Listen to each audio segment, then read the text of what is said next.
Hello and welcome back to the channel. I am Rob and you're watching Outside in the 515.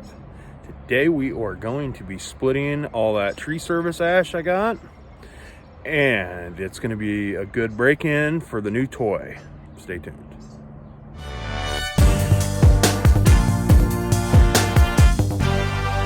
Like I said, we're going to cut up all this tree service ash, and we got to cut most of it down, so that'll be a good workout for my new 500i. Just a good break-in, not run the piss out of it right away. So I'm excited to use it. Some of this stuff is pretty big, and I want to see how.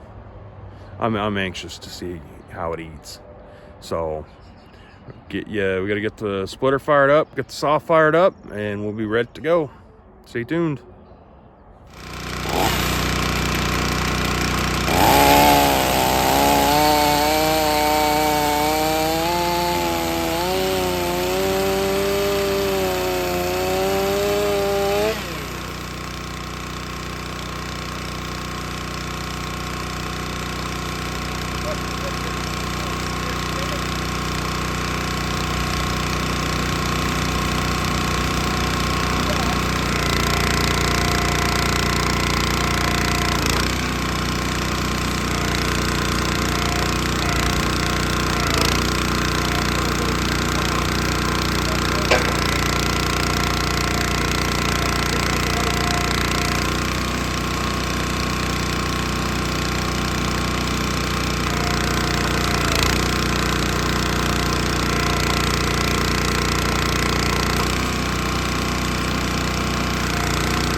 that's about all the time we got for today. About all the energy we got for today. We got a good bit of it cut up and split. I do gotta say, I am thoroughly impressed with that 500i. I know I was just, cutting off smaller stuff, but wow, just the effortless, purely effortless cutting through that stuff. So I think next week, if it's not gonna rain, but it's supposed to rain all the rest of this week and next, we're going down to my dad's lake house in I don't want to give the town away, but it's east central Missouri, little town down there, little lake. And he's got one big dead ash standing and I think 2 red oaks that are coming down. He's actually working on the lift right now so we can limb them, and because they're right by the power lines, so we got to take that down there. But I'm anxious to put that 500i through the big stuff. I want to see how it really eats, and it's got the chain, the green link chain that Steel puts on, but I picked up I think 3 more of the yellow link, the chisel chains that I've had for my 400C, and I love those chains. So I think I'm gonna switch that out and really let them eat. So anyway, don't forget to like, subscribe, comment, click all the bells and whistles and all that. It means nothing to you and it means the world to us. And we'll catch you on the next one.